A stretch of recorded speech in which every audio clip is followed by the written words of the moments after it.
I want to begin this morning by saying, wow. Did anybody anticipate what would happen in our community over the past week? I mean, we knew that school was starting. I was prepared for that. We knew that Operation Move In would be happening this weekend, and we anticipated not going to Walmart or the small mart or any grocery store for that matter. We knew those things were happening.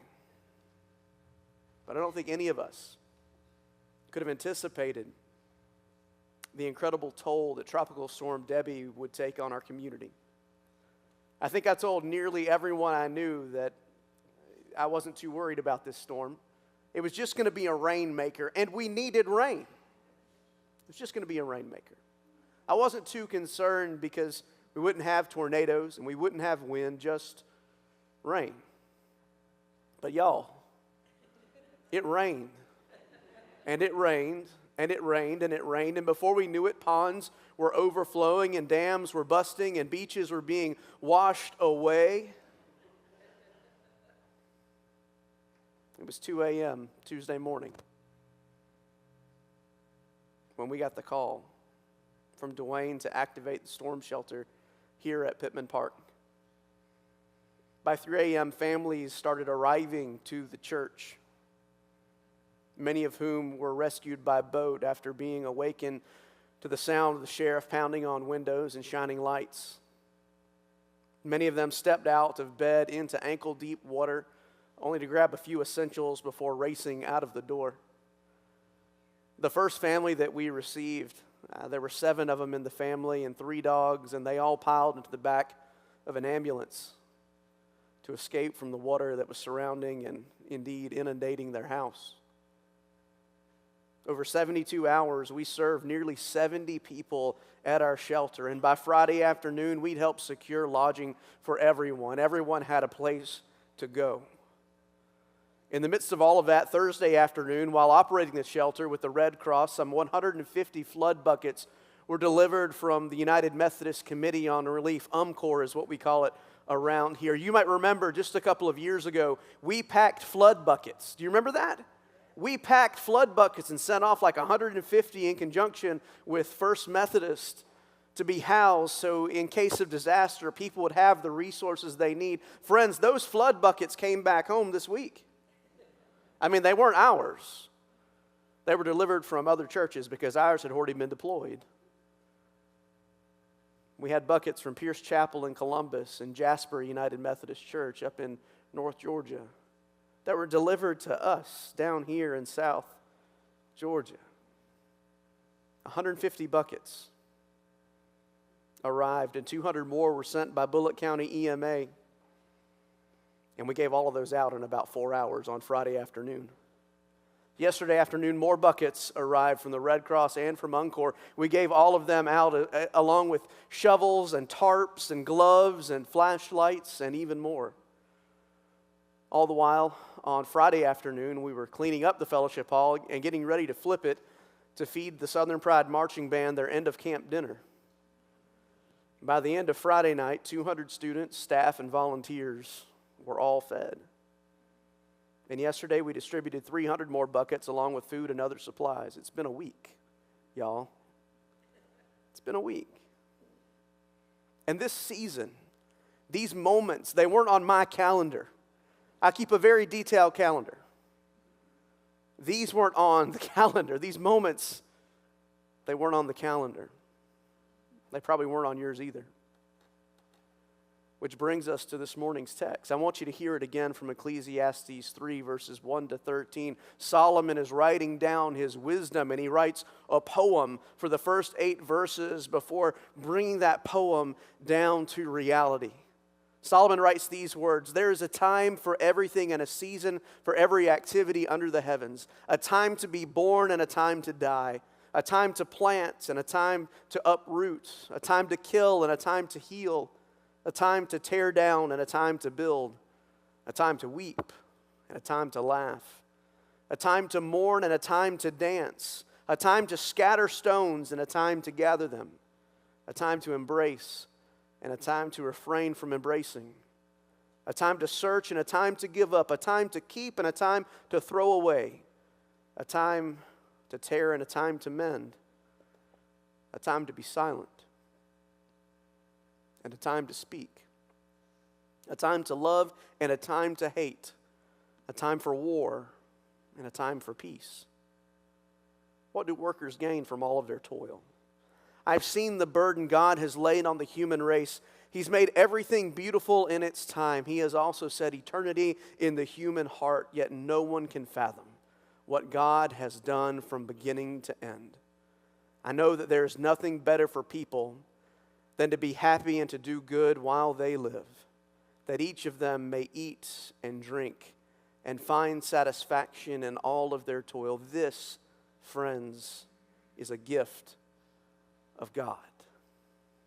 I want you to look back at your bulletin or in your Bible or on your smartphone and look down at Ecclesiastes chapter 3, verse 11. Again, verses 1 to 8 are a poem about how there's a time and a season for everything under the sun, a phase of life for everything. Solomon writes so beautifully and so poignantly that the birds copied these words and topped the charts in 1965. I'm sure some of you, as you were hearing the text read this morning, were thinking, turn, turn, turn, right? There is a season, turn, turn, turn. The birds copied the King James Version of this text, word for word, and only added one line to top the charts. But verse 11 brings this text from poetry to reality. Solomon writes, God has made everything beautiful in its time. He has also set eternity in the human heart, yet no one can fathom what God has done from beginning to end. There is a time and there is a season for everything. God has made everything beautiful in its time. I told you last week that our God is a good steward and our God wastes nothing, which means God is redeeming the hard times and the bad times and the disasters and the heartache and the pain for our good and for His glory. That's why no one can fathom what God has done from beginning to end, because we wouldn't believe it.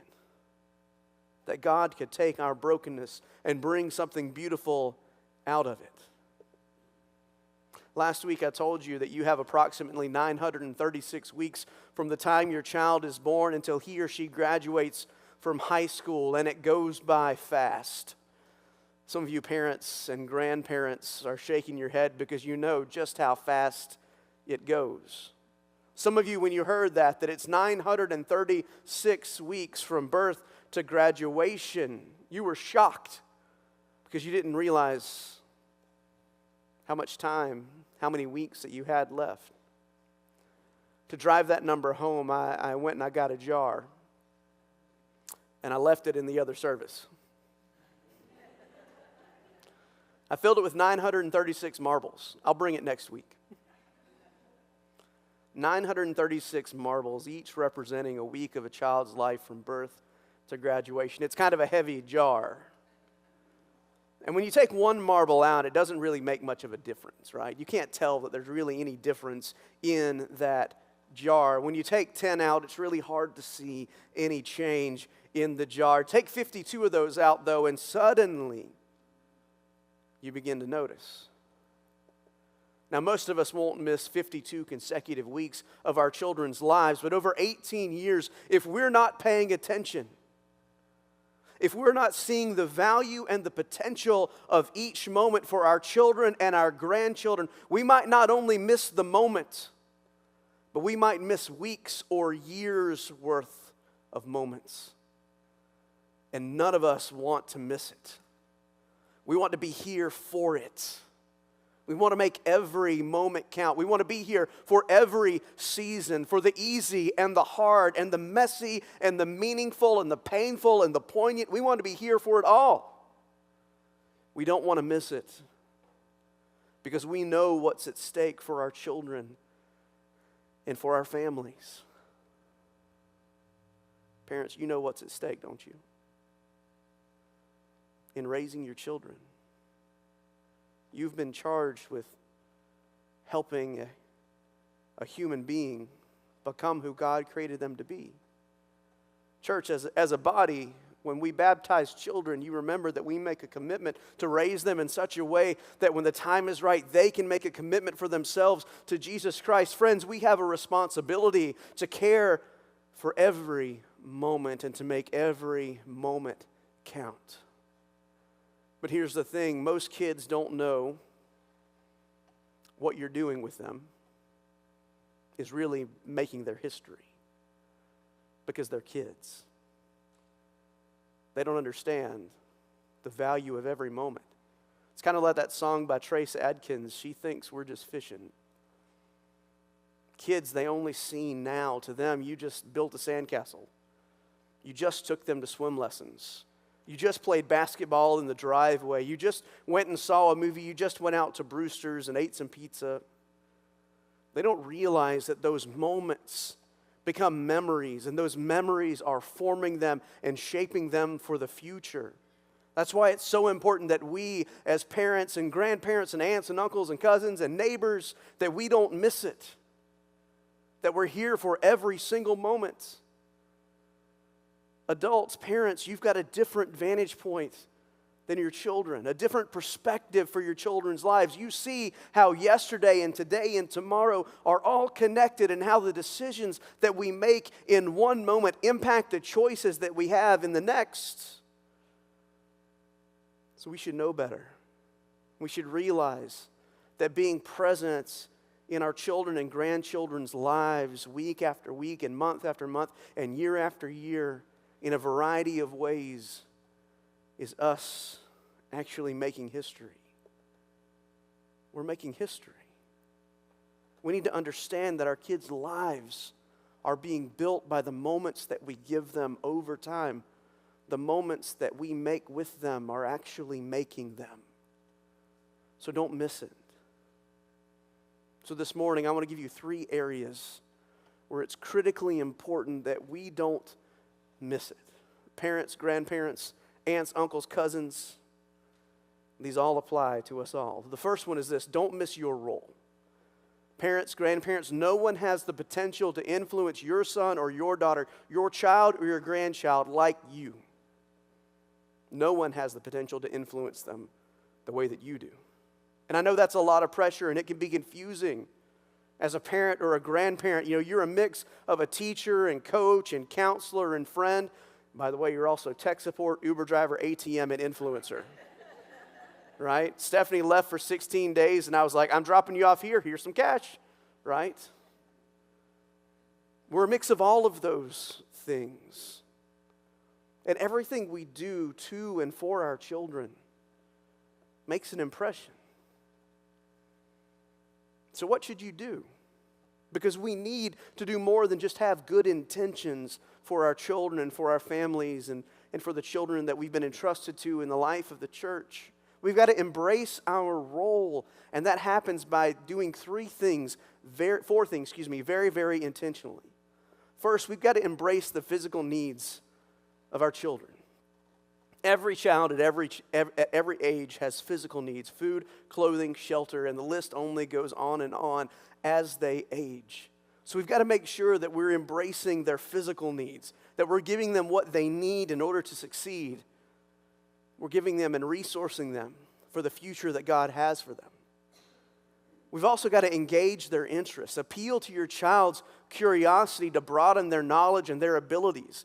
In our family, we call that finding your thing, right? I don't know if you have something like that, but I think every child, every person has to find their thing. For Addie, it was gymnastics. We found that out after a 6-week tumbling class put on by the rec department here at Bullitt County Rec Department. 6 weeks of tumbling. She learned to do a handstand, kind of, and a cartwheel. But that was her thing. And so we poured gasoline on that fire. And just this past week, she was up in New York, tumbling and doing gymnastics for recruiters. When she found her thing, we helped her embrace her thing, her unique thing. I don't know anything about gymnastics. For Lily Grace, that thing was music and drama. And we're fanning that flame. We're pouring fuel on that fire because that's her thing. and it's helping her become who God created her to do. When you find your child or your grandchild's thing, do everything you can to fuel their interests, because that's helping form who they are. The third thing is we've got to affirm their personal journey. Their personal journey. I tell you about Addie's gymnastics because I'm not a gymnast and I'm there to cheer her on. I'm not living vicariously through her. I wish I had her skills, but I don't. But I'll be the first one to stand and cheer, sometimes too loudly, at a competition. Because I want to affirm her journey, not only as an athlete, but as a child of God. I want to say to her day after day, I want to say to Lily Grace day after day as she's playing music and singing, I want to say to them day after day, I love who you are and who God has created you to be, so that they can navigate changes and discover their own potential and capacity in life. I want to affirm their personal journey and walk with them. I know you want to as well with your children and grandchildren. And the fourth thing is this: we've got to mobilize their potential. We've got to guide our children's values and passions as they launch into new realities, and especially as they launch into the reality of an adult world. So we don't want to miss our role. That's the first thing. Don't miss your role. Here's the second thing: don't miss this week. When you count out how many weeks that you have left with your children, you'll start to make those weeks count more and more. You'll make them count more and more. So know the number of weeks that you have with your children and grandchildren. Count how many you have left with each of them. Then start to create rhythms for your family that are intentional about shaping their future. You can establish routines and rhythms in your home to help you invest in how your kids are growing emotionally, socially, and especially spiritually. You can leverage meal times to have conversations about values and what's going on in their life. When you're putting them down for bed, you can strengthen your relationship through heart-to-heart conversations. You can leverage drive time in the morning to fuel their day, and in the afternoon to help them reflect and grow. You can make a difference simply by making every week count. Here's the third thing, and I'm preaching to the choir on this. Don't miss Sunday. As a parent, you are not the only influence that your child needs to grow as a human being and as a disciple of Jesus Christ. Friends, I'm a product of Richmond Hill United Methodist Church. I had an extended family that loved me and grew me and that kept me in check sometimes. They poured into me and formed me and shaped me. And if my parents hadn't insisted on us going to church, I would have missed out on that incredible gift. Don't miss a Sunday. Don't miss the opportunity for others to speak into your children's hearts and lives, because there's going to be a moment sooner or later when a shift is going to happen in the relationship with your son and daughter or grandson or granddaughter. And when it happens, it might seem like they care more about what other adults have to say than you do. Don't take it personally. Leverage that shift to widen the circle of positive influences in your child's life, getting your family to church. And I know, again, I'm preaching to the choir here. It puts your children in a positive environment where they can learn and grow in tremendous ways, both as human beings and as disciples of Jesus Christ. Parents, grandparents, aunts, uncles, cousins, neighbors, we got to make every moment count for our children so that we don't miss it, so that they don't miss it. We got to make every moment count for the sake of the next generation and for the sake of the kingdom of God. And y'all, this isn't just for parents and grandparents. It's for every single one of us. We don't want to miss it. We want to be here for our community. We want to be here for everyone. And we want to be here for our church and our community and our world. Church, this week, we didn't miss it. We were here for it this week. When our community needed us, we were here for it. We were paying attention. We were ready. That shelter that we opened wasn't just a room with some cots in it. It was a safe haven. It was a safe haven for the lost and for the broken. It was rest for weary families and water-soaked victims of the storm. It was a sanctuary of hope. You know those buckets that we passed out? They weren't just filled with cleaning supplies. They are buckets of hope, buckets of grace, buckets of love. When we served that meal on Friday night to the band, we weren't just handing out plates of spaghetti. We're offering comfort and kindness to college students. Y'all, those moments make history. They're making history. And they're helping our campus and our community and our world become more and more like the kingdom of God. So friends, don't miss it. Be here for it. And everything that you do, everything that we do is a chance. No, it's more than just a chance. It's an opportunity for us to make kingdom history. To see God make everything beautiful, even the hurt and pain and brokenness, beautiful in its time. And friends, here at Pittman Park, we are building the kingdom together. We are making history together. When we choose to be present in each and every season of life, we get the opportunity to write a new narrative for our families, for our community, and for our world. And when we do, it's beautiful. So this week, I challenge you to be fully present, whether it's with your family or at work or in your community, right here in Statesboro. Maybe you're at Walmart. God bless you. Don't miss those moments that God has placed before you. Let's make history by being here for it in every season, in every storm, so that we don't miss it. Because our God is making everything beautiful in its time, and we are a part of that beauty.